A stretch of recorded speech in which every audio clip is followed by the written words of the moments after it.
In the spring of 2018, a mother of three vanished from Hilliard, Florida. According to her estranged husband, she was probably off on a bender somewhere. However, as an investigation was launched, two suspicious people from within the woman's life emerged, ultimately leading to a grim conclusion. Joleen Cummings was a 33-year-old mother of three from Hilliard, Florida. She had one child from an earlier relationship and two others with Jason Cummings. In May of 2017, the couple filed for divorce. The 13th of May, 2018 would have been Joleen's 34th birthday and Mother's Day. She was scheduled to pick up her three children that morning from the Winn-Dixie in Hilliard. Her estranged husband, Jason, had arranged to meet her there to hand over their children. However, Joleen never showed up. Fear immediately engulfed Joleen's family. Her mother, Ann Johnson, stated that while Joleen had gone away for weekends in the past, but she wouldn't just get up and leave without informing anyone. Joleen was always accessible by phone. Her family attempted to contact her, but her phone went straight to voicemail. Joleen's estranged husband, Jason, wasn't so sure. He spoke with investigators and said that the last time he had seen Joleen was on the 6th of May, when she picked up their children at the Winn-Dixie in Hilliard. This was a routine for Joleen and Jason. They weren't really on good terms following their separation. When Jason had the children for the weekend, he would hand them back to Joleen somewhere public, typically the Winn-Dixie. According to Jason, it was typical for Joleen to just vanish. He even suggested to investigators that she was probably off on a bender somewhere. Police were contacted, and a search party was assembled. Missing person posters were printed and distributed throughout the area. They described Joleen as standing around 5 feet 2 inches tall and weighing around 160 pounds. She had brown hair with blonde highlights and blue eyes. The first point of investigation was to figure out when Joleen was last seen. She worked as a hairstylist at Tangle's hair salon in Fernandina Beach. According to Joleen's colleague, 43-year-old Jennifer Marie Siebert, she had last seen her leaving the salon at around 5 p.m. on the 12th of May, the evening before she was scheduled to pick up her children from Jason. Just 3 days before Joleen vanished, police had responded to a domestic disturbance call at Joleen's home. A neighbor had heard a male and female yelling, and had heard a woman screaming for help. When police arrived at the scene, they found Joleen and her ex-boyfriend, Jason G. Joleen said that Jason G., who is not her ex-husband, had shown up uninvited to her home and became infuriated when she informed him that he could not stay there. Joleen told police that Jason G. started slamming things around her home and smashed some of her cabinets. She then said he did not hit her on this specific occasion, but he had done so in the past. By the time police arrived at Joleen's home, Jason G. had already fled the residence. She had told him that the police were on their way, and since he had an outstanding warrant for violating probation on 2 possession charges, he fled out the back door and into the woodlands surrounding the home. With this ominous history, things weren't looking good for the welfare of Joleen. She had just been involved in a domestic incident with a former boyfriend, and now she was missing. Could he have been involved? Investigators were certainly looking into this angle. Soon enough, investigators would turn their attention to a second shady character in Joleen's life, her colleague Siebert, who was allegedly the last person to see her alive. Investigators would uncover that Siebert was actually a fake name. The woman's real name was Kimberly Kessler. She had been working in the hair salon alongside Joleen for about a month. The cloud of suspicion grew even further when investigators discovered that Kessler had used aliases throughout her life. After telling investigators that she had seen Joleen leave the salon at around 5 p.m., Kessler vanished.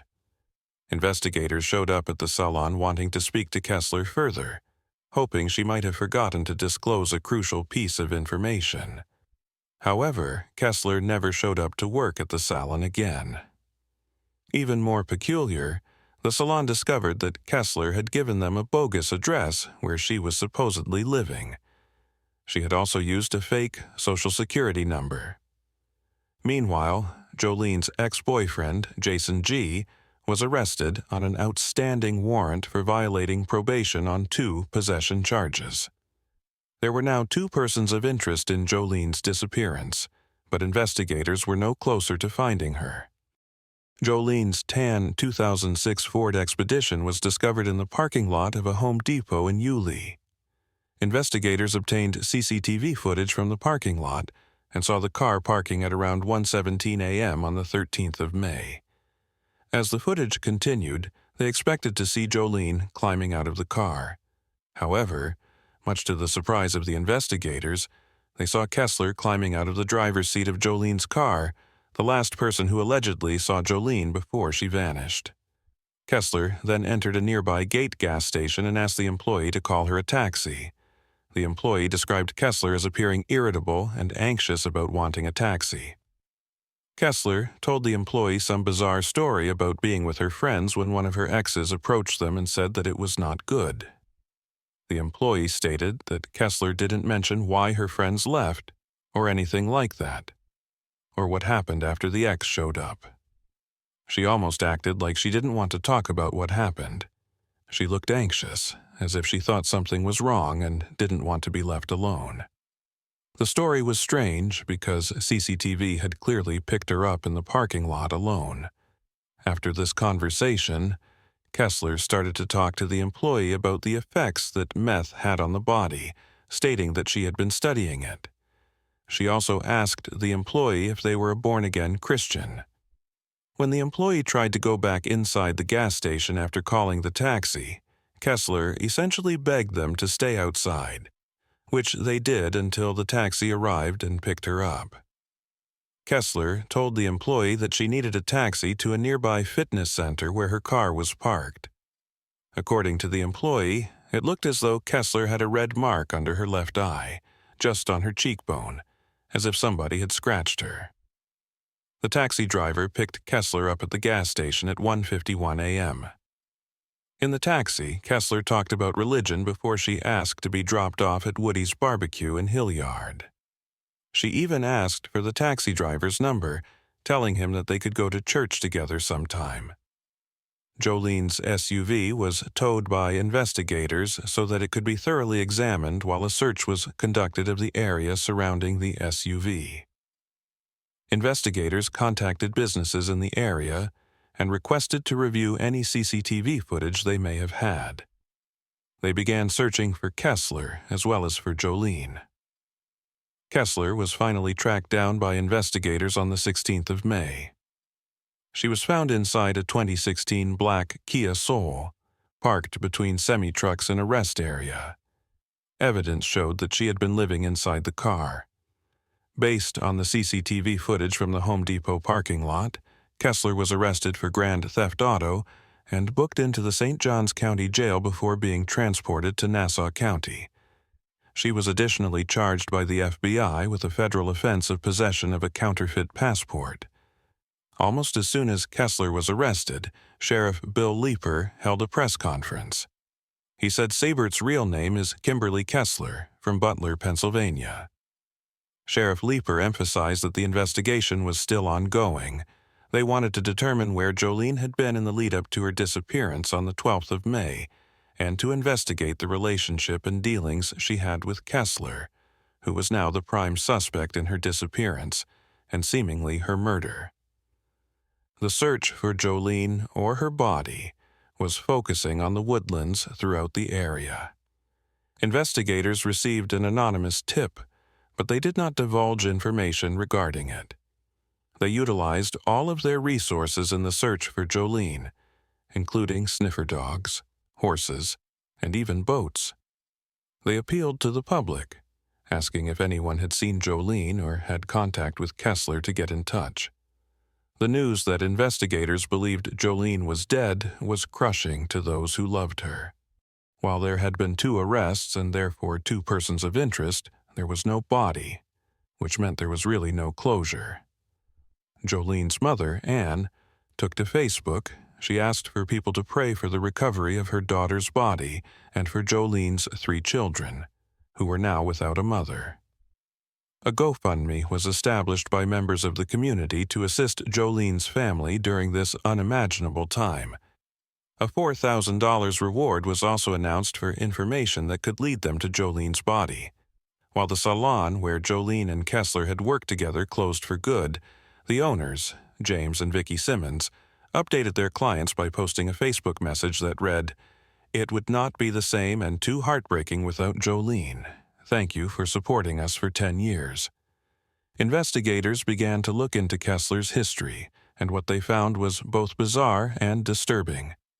Dating back to 1996, Kessler had used 18 different aliases.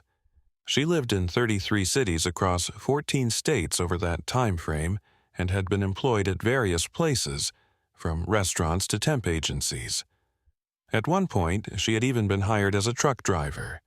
She traveled throughout the United States, stopping in several cities in Florida, and possessed dozens of fake driver's licenses from Pennsylvania, Kansas, Tennessee, Virginia, and Florida. District Attorney Richard Goldblinger stated, "She was literally a ghost in the wind." Kessler was born in Butler County, Pennsylvania, and those who knew her from back then revealed some strange incidents from her past. One man, David Trampus, said that on one occasion, she had driven all the way to Texas to see him and then proposed. An ex-boyfriend, Ray Wyant, described Kessler as coming across as kind, but noted that she would snap if triggered. He revealed that she had once stabbed him in the chest and then bit his father on the leg. Ray also disclosed that Kessler would sometimes go to cemeteries to seek out women around her age who had died and then take their names to form aliases. He told investigators that this was in 1991, suggesting that she had been planning this for a long time. She wanted to get her driver's license back. She couldn't stand not driving. I told her, "Every cop in Butler County knows you. How do you think you're going to get away with it?" She said, "I'll go somewhere else."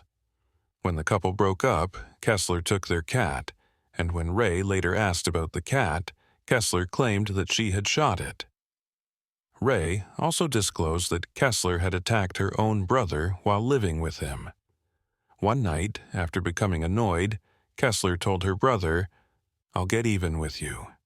That night, when he fell asleep, she grabbed a baseball bat and smashed it over his face, knocking out his teeth. Then, in 2004, Kessler vanished, but she did so of her own volition, creating a completely new identity, Jennifer Marie Siebert.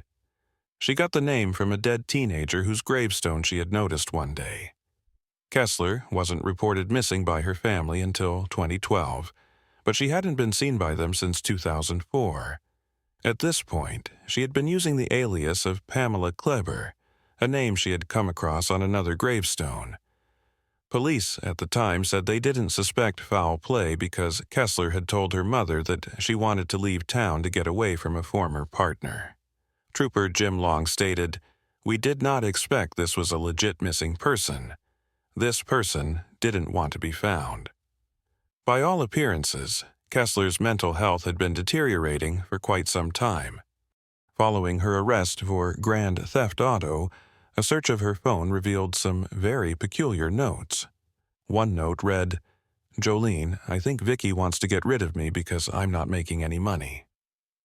There were other notes in which Kessler rambled about incidents where she believed people were stalking her. There were notes about dieting and exercise routines. Kessler often searched for guidelines on how to clean up meth labs, as well as searches on the best places to be homeless in the United States. When Kessler was interviewed following her arrest, the officer initially asked her how she preferred to be addressed. Kessler clarified that her fingerprints would identify her as Kimberly Lee Kessler, and she preferred to be called Kim. The conversation then turned to Joleen Cummings. The officer inquired about their last interaction, asking if Joleen ever mentioned a boyfriend or seemed afraid of anyone. Kessler admitted she hadn't paid much attention to Joleen's personal life. recalling only a conversation where Joleen mentioned issues with her ex-husband regarding child support. She denied knowing about any current boyfriend. When questioned about whether Joleen had any bad habits, Kessler mentioned finding a small bag of what she believed was crystal meth by the back door of the salon, but didn't accuse Joleen directly of using it. Kessler also denied any significant personal relationship with Joleen outside of work, claiming they never hung out and that she had never entered Joleen's car before. However, when confronted with CCTV footage showing Kessler parking Joleen's car at a Home Depot and taking a taxi afterward, Kessler maintained her denial, even though the footage implicated her in the act. The officer explained that this led to her charge of grand theft auto, and subtly hinted that there was more evidence related to Joleen's disappearance from the crime scene at Tangle's salon. Despite the mounting evidence, Kessler continued to deny knowing what happened to Joleen. Kessler was then asked about the scratches on her face, and she claimed she accidentally cycled into a tree branch while on her bicycle. These weren't the only injuries Kessler had. In addition to the scratches, there were cuts and bruises to her face, as well as scratches, cuts, and puncture marks to her hands, along with small bruises on her arms and legs. When asked again about the scratches on her face, she then claimed that they had come from bed bugs. After Kessler was arrested on the grand theft auto charge, she announced that she was going on a hunger strike because of this.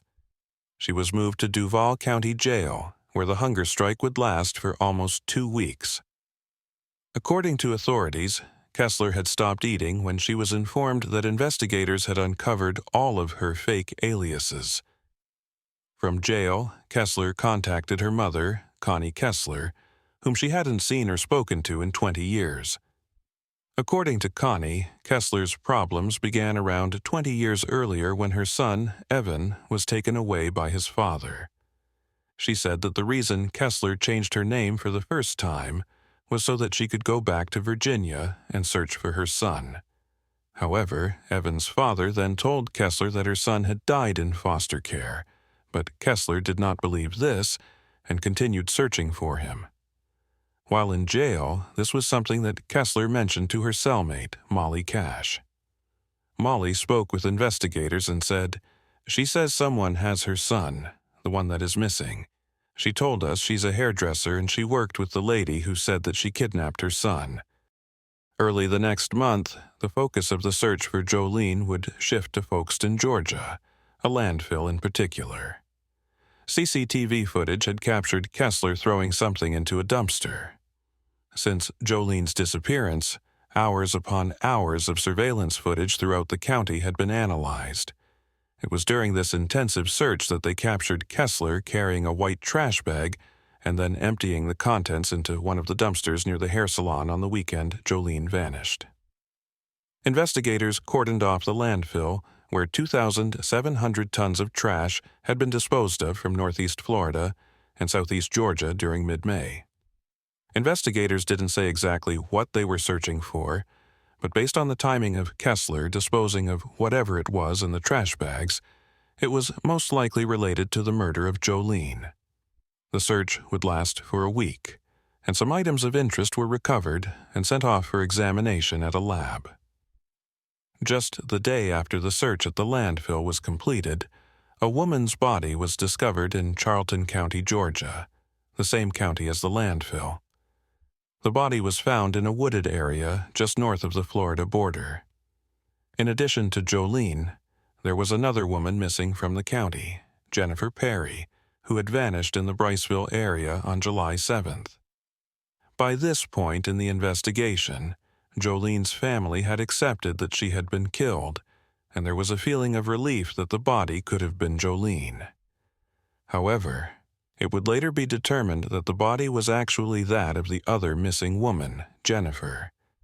Investigators had earlier announced that they obtained information that led them to believe Joleen was dead, and they would eventually disclose this information to the public. Joleen and Kessler had worked together at the salon on May 12th. When the salon was searched, investigators found blood spatter on the walls, sink, trash can, cleaning tools, and a container, as well as on Kessler's wallet.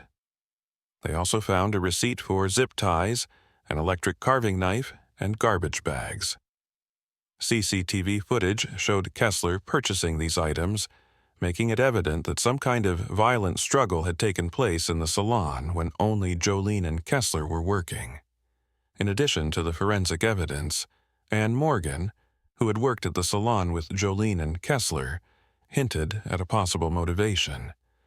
She told investigators that the two women had exchanged words, and that Joleen had told Kessler she did not believe she was who she purported to be. As mentioned earlier, Kessler had been using an alias while working at the salon. About 2 weeks before Joleen vanished, she told Anne that something was not right about Kessler. Anne repeatedly expressed her distrust, stating, "Kessler is fake, and that I don't trust her." Kessler's phone revealed several Google searches for missing persons in Florida beginning on May 15th, along with hundreds of searches about Joleen's disappearance. She had also Googled terms such as coworker guilty of murder, missing person's body not found, and nobody, no crime. In early September, Kessler was finally indicted on a first-degree murder charge. Announcing the charge, Sheriff Leeper stated, "We believe we have discovered overwhelming evidence to convict Kessler of murder." However, finding Joleen's body will make it even more persuasive and also bring some sort of closure for her family. Kessler is the person who knows where Joleen is. Unfortunately, she hasn't provided that information. A pretrial hearing was held, but Kessler failed to show up. Her defense attorney entered a plea of not guilty. While Kessler had been remaining tight-lipped since her incarceration, she finally began to speak with investigators. Not about Joleen, but about her past. She admitted to investigators that she had been running from the FBI for 25 years and that she was wanted for various crimes in several states. Kessler also mentioned that she used to rob banks. Throughout the trial, Kessler's behavior was erratic. She disrupted court proceedings multiple times, making bizarre outbursts and refusing to cooperate with her legal team. Her courtroom antics included hunger strikes, leading to visible weight loss, and episodes of yelling obscenities. At one point, she had to be restrained in a wheelchair and removed from the courtroom for her outbursts. Despite her disruptive behavior, the court proceeded in her absence when necessary. The prosecution laid out a compelling case against Kessler. Evidence included surveillance footage showing her disposing of trash bags and parking Joleen Cummings' car at a Home Depot. Forensic evidence from Tangle's hair salon revealed blood traces that matched Joleen's DNA. Kessler's strange behavior following Joleen's disappearance, along with her false identity history, added to the weight of the case against her. Despite the lack of a body, the jury was convinced by the mountain of circumstantial evidence. After several days of testimony, they found Kimberly Kessler guilty of first-degree murder in December 2021. Judge Daniel sentenced Kessler to life in prison without the possibility of parole. From the courtroom, Kessler was transported to the Florida Women's Reception Center to begin serving her life sentence.